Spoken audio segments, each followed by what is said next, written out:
módulo 2 que estuvimos trabajando lo que tiene que ver con las prestaciones de pasividad en el régimen mixto.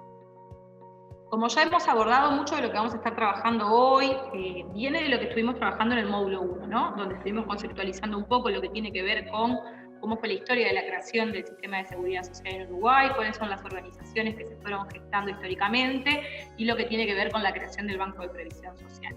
Para adentrarnos en lo que tiene que ver con el régimen actual, tenemos que problematizar lo que implica el régimen mixto, y que es lo que se inaugura con la aprobación de la Ley 16.703 en septiembre del 95, al crearse, por un lado, seguir manteniendo lo que es el sistema de reparto, el régimen que conocemos dentro del Banco de Previsión Social, que se apoya en los dos pilares, en la parte asistencial, que trabajamos la vez pasada, que se incorpora en los anillos dentro de lo que sería seguridad social, y lo que tiene que ver con el pilar de solidaridad. Como conversamos y estuvimos abordando en el módulo 1, esto es lo que tiene que ver con el sistema de reparto, el régimen general que está dentro del BPS. Pero con la aprobación de esta ley se incorpora también lo que tiene que ver con el pilar del ahorro individual. Y aquí es que se crea la figura de las AFAP.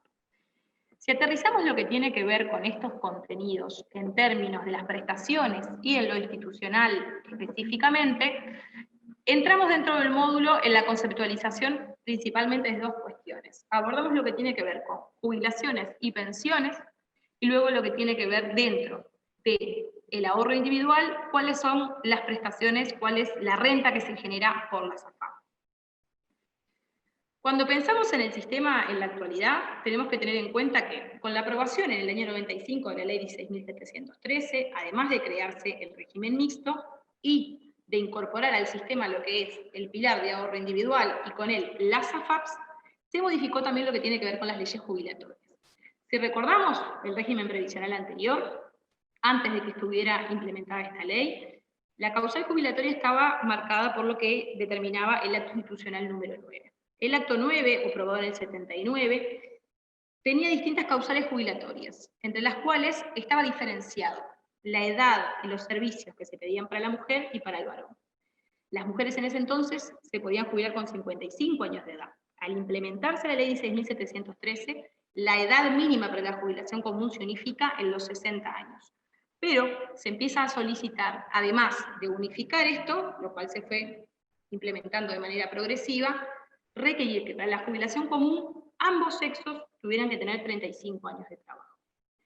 Esto tuvo una modificación que lo vamos a ir trabajando ahora, y en el módulo 2 lo vemos como un subtema específico, que son las modificaciones que se hicieron al régimen de jubilaciones en el año 2008 con la aprobación de la Ley 18.395.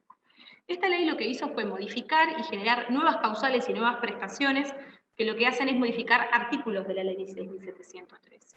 Uno de ellos fue modificar los requisitos de la jubilación común.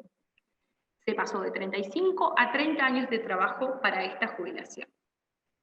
Y en lo que tiene que ver específicamente con las mujeres, se creó el ficto por carga de familia, por el cual se computa un año de trabajo por cada hijo nacido vivo hasta 5 para las mujeres. En este proceso que veníamos diciendo, el acto institucional número 9 entonces requería menos años de edad para la mujer para jubilarse, la ley 16.713 en el año 96, cambia estas lógicas, unifica los criterios de jubilación, sube los años de trabajo y sube la edad para las mujeres, llevándolo hasta 60. Al llegar a la ley 18.395, se viene a sustituir esta situación en la cual lo que se hace es compensar los años de trabajo, en el caso de las mujeres, vinculado al efecto de carga de familia. Pero además, la ley 18.395 generó nuevas causales jubilatorias. Existía ya desde regímenes jubilatorios anteriores lo que se denomina la jubilación por edad avanzada. Esta jubilación por edad avanzada se puede solicitar cuando la persona tiene otra única jubilación, y se permitía solicitar a las personas con 70 años de edad y 15 años de trabajo. Sin embargo, desde el 2008 se crean nuevas causales jubilatorias que se fueron aprobando y entrando en vigencia de manera paulatina, y que lo que hacían es permitir la posibilidad de que si alguien no llegaba a configurar una jubilación común, no tuviera que esperar hasta los 70 años de edad para acceder a una prestación de pasividad, sino que lo que pudiera hacer era, si no tenía ninguna jubilación, poder acceder a una jubilación por edad avanzada. Esto que estoy especificando es importante porque estas jubilaciones surgen con la idea de poder dar acceso a quienes no tienen otras jubilaciones. Y esto lo que hace es acercar esa brecha que pasaba entre los 60 años de edad y los 70 para poder acceder a una prestación. Se crean entonces las causales de 69 años de edad, 68, 67, 66 y 65 años. Estos no son los únicos cambios que surgen en estas modificaciones. También surgen modificaciones vinculadas a lo que tiene que ver con la jubilación por imposibilidad física. Se ajusta lo que tiene que ver con los requisitos. Para los menores de 25 años de edad se solicitan por lo menos 6 meses de servicios reconocidos. Para los mayores de 25 años, un mínimo de 2 años de servicio. Para las personas que padecen una imposibilidad estando en ocasión de trabajo, sin ningún tipo de mínimo de requisito, y se crea lo que se denomina literal C, que permite que las personas puedan acceder a una jubilación por imposibilidad física posterior al cese. ¿Qué implica esto? Que en realidad si la persona tiene 10 años de trabajo probados y cuenta con un dictamen médico favorable para no poder seguir trabajando, puede llegar a tener una jubilación aunque no esté trabajando al momento de solicitar. Esta situación viene a atender lo que tiene que ver con personas que de repente, en el momento de solicitar la jubilación, no tenían acceso y anteriormente la ley establecía que tendría que haber pasado un lapso de tiempo para que pudieran presentarse a solicitarlo. Bueno, este tipo de modificación en la ley 18395 facilitó el acceso a la jubilación por imposibilidad física para las personas que no estaban en condiciones de volver al mercado de trabajo. Además de estos cambios que abordamos dentro del material del módulo 2, tenemos que tener en cuenta otros ajustes, que no los desarrollamos ya que nos centramos en lo que es prestaciones de pasividad, por eso hacemos este recorte, pero una prestación que está muy vinculada a este tema de jubilación, pero que está asociada a la actividad, es el subsidio especial por inactividad compensada, que es una prestación que surge en la ley 18.395, para las personas que con 58 años de edad y por lo menos 28 años de trabajo y desempleo forzoso por más de un año, no pueden reincorporarse al mercado laboral, tengan un subsidio que les permita tener un ingreso que a su vez les cuenta Montepío y les permite acceder luego a posterior a la jubilación común. Vamos a conceptualizar algunas cuestiones que están vinculadas a lo que se habla al momento de hablar de cómo se compone una liquidación de jubilación. Todas estas cuestiones son importantes para poder problematizar, ya que seguramente sean algunas de las cuestiones y de las discusiones que se puedan dar en la comisión de expertos, de cara a lo que puede ser una modificación, no solo en los requisitos de las jubilaciones, sino también en las formas en que se calculan y que se va gestando el procedimiento de estos trámites. Primero tenemos que conceptualizar el concepto del salario básico jubilatorio. Esta es la forma en que se denomina al promedio de sueldos en base al cual se calculará la pasividad. Si entramos al detalle de cómo se calcula el salario básico jubilatorio, la ley establece que debe hacerse una comparación entre los 10 últimos años de salario de la persona trabajadora y sus 20 mejores años de sueldo. En el caso de que sucediera que los últimos 10 años de sueldo fueran mayores que el promedio de los 20 mejores, se va a otorgar a los 20 mejores años un plus de un 5% y en base a esto es que se va a liquidar la jubilación. Entonces, la asignación de la jubilación va a estar determinada por dos variables. Por un lado, los años de trabajo y por otro lado, la edad de la persona. Veíamos recién que para configurar una jubilación común requerimos 60 años de edad y 30 años de trabajo. Esto es la base de la configuración de la causal. Pero cuanto más difieran estos valores, la edad o los años de trabajo, el porcentaje que yo voy a asignar del salario básico jubilatorio va a ser mayor y por ende el cálculo de la jubilación va a ser mayor. En la aprobación de la ley 16713 se daba como base que para una jubilación común la persona iba a recibir lo que se llama una tasa de reemplazo del 50% del salario básico jubilatorio. Al entrar en vigencia las modificaciones de la 18395 y bajar los años de trabajo que se requerían, se debería generar una transición que pasara, que no tuviéramos un monto, una liquidación de jubilación que hoy fuera más beneficiosa que quienes ya se habían jubilado. Entonces, al bajar esos 5 años de trabajo que se solicitaban como lo mínimo para la causal jubilatoria, se pasó de estar del 50% al 45%. ¿Cómo se implementa esto? Se va generando una tasa de reemplazo en la cual, en principio, entre los 30 y los 34 años de trabajo, la persona, por cada año que difiere la pasividad en años de trabajo, recibe un 1% más. Es lo que ahí vemos como en esa franja de un tono naranja, que vendría a ser esos 5 años de diferencia que se generan con las modificaciones de la 18395. Y luego se premia en términos del porcentaje que se va a asignar del sueldo básico jubilatorio para calcular el monto de la jubilación, cuanto más se vaya difiriendo la jubilación, cuanto más se vaya difiriendo el retiro del derecho. Si yo excedo en años de trabajo únicamente, se otorga un 0,5, si difiero en edad un 2, si difiero en ambas variables un 3, esto se va viendo de manera progresiva, y lo máximo que una persona puede llegar a recibir de tasa de reemplazo con una jubilación común es de un 82,5%, que como vemos en el cuadro que tenemos en pantalla, se podría alcanzar si una persona tuviera 70 años de edad y 50 años de trabajo al momento de retirarse. Esto, por supuesto, es dentro de las lógicas y del cálculo que genera BPS para generar una jubilación común. En el caso de las edades avanzadas, yo voy a partir de un 50% y también voy a ir asignando porcentajes diferenciales cuanto más se vaya dilatando el retiro. En el caso de las pensiones, también surgieron modificaciones vinculadas a las pensiones, pero que no son parte de esto que decíamos de la ley 18.395, sino de algunos cambios que se fueron dando vinculados a la ley de unión concubinaria. Luego de que se aprueba la ley de unión concubinaria, por el decreto 46 del 2009, se genera el derecho a pensión por concubinato. Como hablábamos la clase pasada, es importante que lo que tiene que ver con las políticas de seguridad social acompañen los distintos cambios sociales y los arreglos familiares. Así es que con esta ley se buscó dar protección y cobertura a los distintos arreglos familiares y parejas que pudieran tener derecho a acceder a este tipo de prestación. Cuando hablamos del sueldo básico pensionario, de la misma forma que hablábamos del sueldo básico jubilatorio, estamos hablando de ese porcentaje de asignación que se va a generar en base al que se va a pagar la prestación. El sueldo básico pensionario sería la proyección del monto de jubilación que hubiera percibido la persona que falleció. Acá tenemos una situación. Si la persona ya estuviera jubilada, ese sueldo básico pensionario va a ser lo que la persona percibía de pasividad.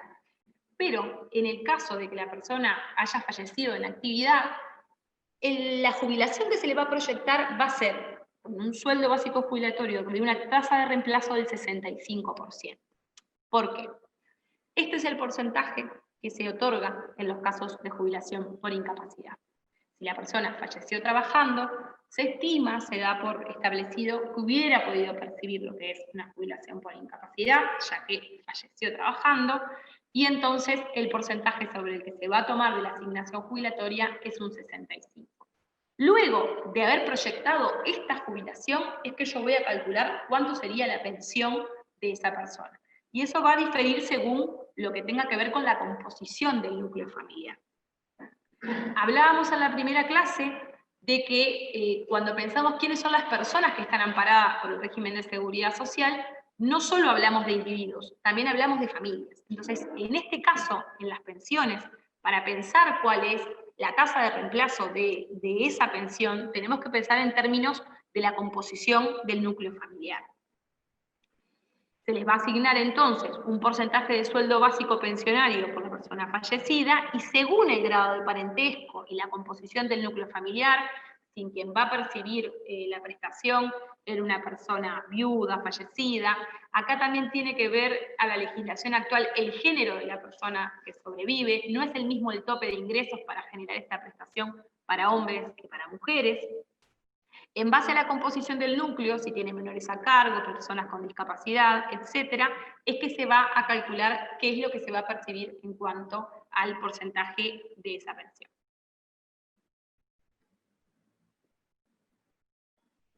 Y ahora vamos a entrar en el segundo tema que abordamos en el módulo 2, que está vinculado al régimen de AFAP.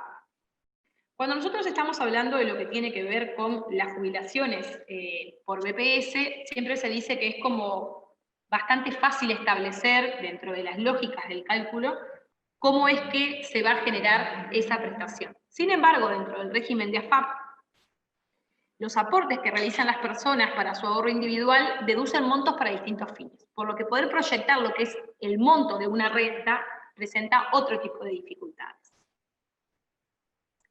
Una de las cosas que tenemos que tener en cuenta con respecto a esto es lo vinculado a que ese aporte que una persona trabajadora realiza a la AFAP, entre una de las cosas que se van a deducir de ahí es lo que tiene que ver con las comisiones que las AFAP cobran por retener y a su vez gestionar estos aportes. Uno de los cambios que se implementaron en los últimos años con la ley 19.590 fue el gestionar cuánto es el tope de lo que pueden llegar a cobrarnos los AFAP por la comisión vinculada a estos aportes. En el 2017 se generó este tope vinculado a lo que tiene que ver con un 1,5 máximo de lo que generaba la República FAP. En el material nosotros desarrollamos un poco más cómo fue el proceso que se fueron cobrando las comisiones durante los años y se puede observar fácilmente cómo el porcentaje de comisiones bajó a más de la mitad, si vemos algunas proyecciones. Y después lo que tiene que ver también con otra de las cuestiones que deducen las AFAP al momento de trabajar con los aportes que toman de los trabajadores, que está vinculado con las comisiones por las primas por seguros de invalidez o fallecimiento. Si vamos al cálculo de las prestaciones específicas, lo que tenemos que tener en cuenta es que la prestación en la renta vitalicia se paga por una aseguradora. Hoy en día, la aseguradora que está de manera exclusiva brindando estas rentas es el Banco de Seguros del Estado. El monto que la persona va a percibir por esta renta va a depender, por un lado, de lo que se logre ahorrar en la cuenta, pero restando las comisiones y sumando la rentabilidad obtenida por la administradora de fondos.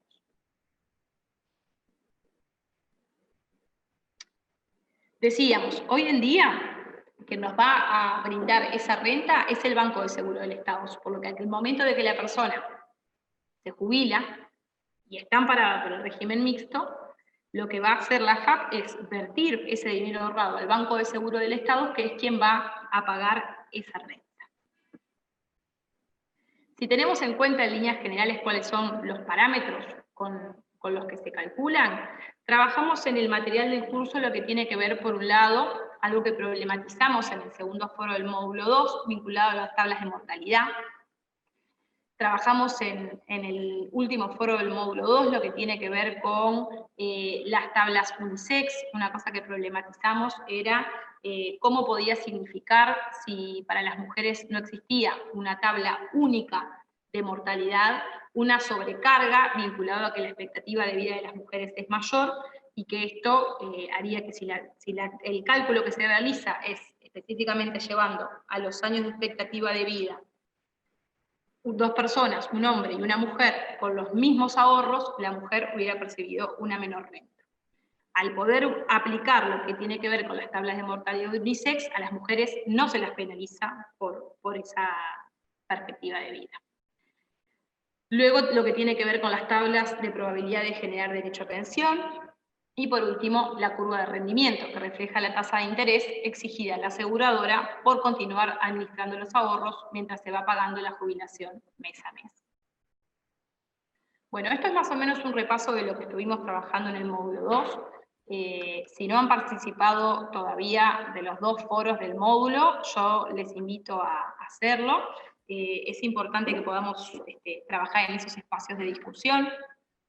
En el primer foro van a encontrar algo vinculado a lo que tiene que ver con estas modificaciones de la ley 18.395, pudiendo analizar desde una perspectiva de género, evaluando lo que implican estas modificaciones para revertir un poco las dificultades que las mujeres tenemos al momento de acceder a las prestaciones. Y luego en el segundo foro trabajamos lo que está vinculado con lo que implica las tablas de mortalidad unisex dentro del cálculo de las rentas por AFAP, ¿sí? Bueno, esto sería un poco lo que es el módulo 2.